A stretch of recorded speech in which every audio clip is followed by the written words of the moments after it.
Iniisa-isa ng Malacanang ang mga dahilan kung bakit hindi pinirmahan ni Pangulong Ferdinand Bongbong Marcos Jr. ang panukalang Philippine National Police Organizational Act na binito at binalik sa Senado.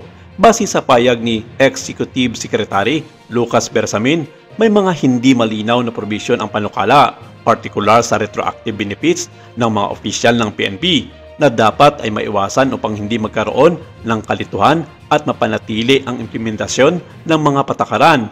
Pinapayagan sa panukalang batas ang pagbabago sa sahod ng mga pulis na maaaring magdulot ng pagkakaiba sa mga opisyal. Taliwas ito sa kagustuhan ng ating Pangulo na maging patas at pantay ang kompensasyon sa lahat ng miyembro ng PNP. Bukod dito, may provision ang PNP Reform Bill para bumuo ng mga bagong tanggapan na hindi naman kailangan at maaaring magresulta sa kawalan ng kakayahan, taliwas sa layunin ng administrasyon na gawing simple ang operasyon sa mga ahensya at institusyon sa halip na gawin itong komplikado.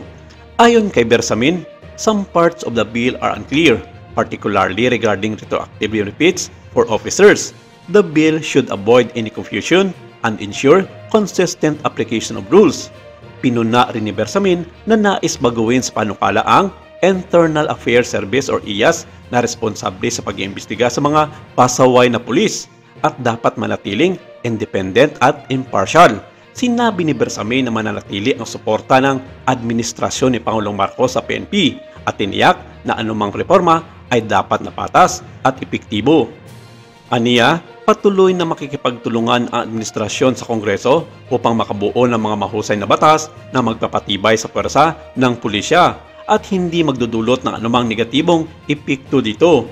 Si Senador Ronald Bato de la Rosa ang principal sponsor sa Senado na naturang panukala. Ayon sa balita, hindi nagustuhan ng nasabing senador ang ginawa na ito ni Pangulong Marcos at ni Bersamin at ayon sa kanyang tagapagsalita, hindi umano makatao ang ginagawa ng administrasyon sa mga batas na ginawa noon pa man sa ilalim na nakaraang administrasyong Duterte at halos lahat ng mga galaw ng mga ito ay sinusupalpal ni Pangulong Bongbong Marcos Jr.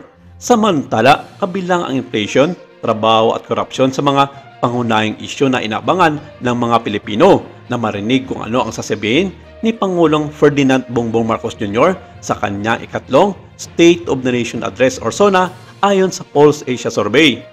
Kinumpirma rin ng kampo ni Senador Ronald de la Rosa na hindi siya makakadalo sa nasabing SONA ni Pangulong Marcos. Bagkus sinabi nitong may ibang importanteng okasyon siya na dadaluhan sa mga araw ding iyon.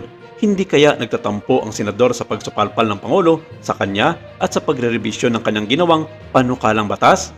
Samantala, hindi rin makakadalo si Vice President Sara Duterte sa ikatlong State of the Nation Address or SONA ni Pangulong Ferdinand Marcos Jr. sa darating na July 22 at pinangalanan ang kanyang sarili bilang designated survivor. Ang desisyon ni Duterte na hindi sumapot sa ikatlong SONA ni Marcos ay una mula nang manalo ang kanilang tandem sa 2022 election. Noong nakaraang buwan nang bumaba si Duterte bilang DepEd Chief at Vice Chair ng National Task Force to End Local Communist Armed Conflict. Ang kanyang pagbibitiw ay magkakabisa sa July 19 at ang pumalit sa kanyang bilang kalihim ng edukasyon ay si Senador Sonny Angara. Maraming salamat. Ito lang muna ang ating update for today.